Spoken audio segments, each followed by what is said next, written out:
Brad Pitt's heartbreaking 2006 drama on Prime Video received a perfect score from Roger Ebert.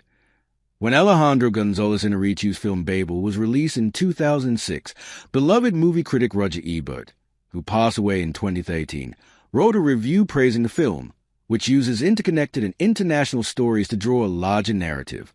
So what did Ebert have to say about Babel, a film set in Morocco, the United States, Mexico, and Japan that features Brad Pitt, Cate Blanchett, and Gael Garcia Bernal in pivotal roles? Ebert awarded the film a perfect score of 4 stars on his eponymous website about the movie, which tells 4 distinct stories that seem unrelated until you realize that they are all intricately linked.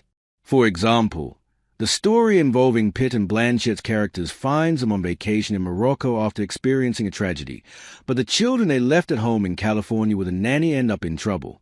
Plus, Blanchett's character, Susan, is grievously injured, leaving Pitt's Richard to find a way to help her.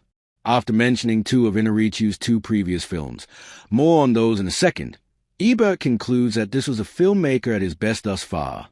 As he wrote, read more, https://www.film.com/2043693 Brad Pitt 2006 drama Babel Roger Ebert perfect score Prime Video. Babel finds Iñárritu in full command of his technique. The writing and editing move between the stories with full logical and emotional clarity. And the film builds to a stunning impact because it does not hammer us with heroes and villains, but asks us to empathize with all of its characters. They all have their reasons. They all work with only limited information. They all win our sympathy. Babel earned plenty of acclaim from other critics in the Academy Awards, even scoring nods of Best Picture and Best Director. But let's go back to those other 2 films. Did you know Babel is actually the closing film of a trilogy? Read more. https://www.slashfilm.com/2043693/Brad-Pitt-20063-Brad-Babel-Prime-Video/Babel is actually part of a trilogy by director Alejandro González Iñárritu. Read more. https://www.slashfilm.com/2043693/Brad-Pitt-20066-drama-babel-roger-ebert-perfect-score-prime-video/yes, that's right. Babel is the final film in what's known as a death trilogy. Created by Alejandro González Iñárritu and screenwriter Guillermo Arrioga. The first movie in said trilogy was released in 2000 and is titled Amores Perros, and though Babel features multiple languages, you can probably gather, from the title of Amores Perros, that it's entirely told in Spanish.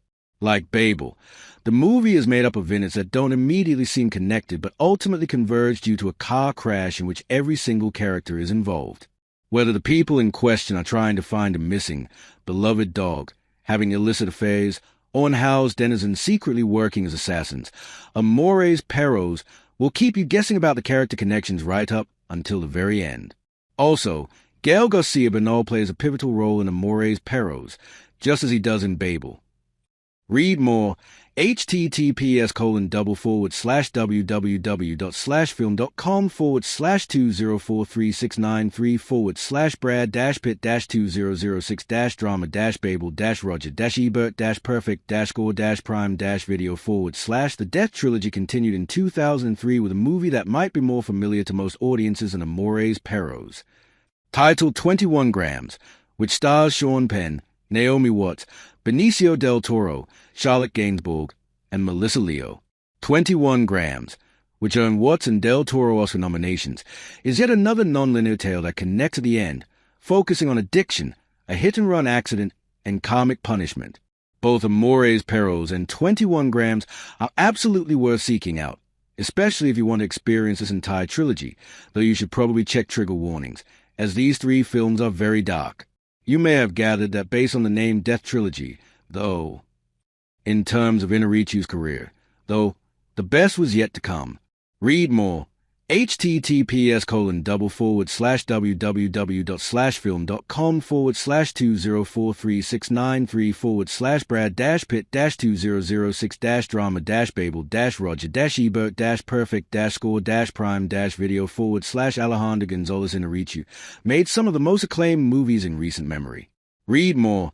https://www.slashfilm.com/Brad-Pitt-2006-934/Brad-Babel-Rogers-Ebert-Perfect-Score-Prime-Video. In his review, Roger Ebert remarked that Babel was the strongest effort yet from Alejandro González Iñárritu, but sadly, Ebert passed away before he could experience the heights the Mexican-born filmmaker would experience. In 2014, Iñárritu released Birdman, a fast-paced dark comedy that presented as if it's filmed in one unbroken take and stars Michael Keaton, Emma Stone, Zach Galifianakis, Edward Norton, and Naomi Watts, reuniting with the director after 21 grams. Audiences are probably more familiar with Birdman than Babel, considering that the film won Best Picture at the 87th Academy Awards in early 2015, and also earned Iñárritu his first trophy for Best Director. Plus, there's the whole one-take jazz motif thing, which may or may not have inspired an episode of It's Always Sunny in Philadelphia.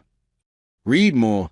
https://www.slashfilm.com/20436934/Brad-Pitt-2006-Drama-Babel-Rogers-Ebert-Perfect-Score-Prime-Video/just 1 year later, Iñárritu returned with A Revenant. A harrowing tale of survival in the brutal wilderness that finally got Leonardo DiCaprio the Oscar he wanted for so long. The Revenant didn't win Best Picture like Birdman, but it did make it into the overall category, and it won Iñárritu his second directing Oscar in 2 years, which is genuinely astonishing and makes him only the third director in Oscar history to win the award 2 years in a row after John Ford and Joseph L. Mankiewicz. If you want to do a deep dive into Iñárritu's work, you're in luck when it comes to Babel. It's streaming on Amazon Prime Video, so go check it out and see why Ebert gave it a rave review. Read more. https://www.slashfilm.com/20436934/Brad-Pitt-2006-Drama-Babel-Roger-Ebert-Perfect-Score-Prime-Video.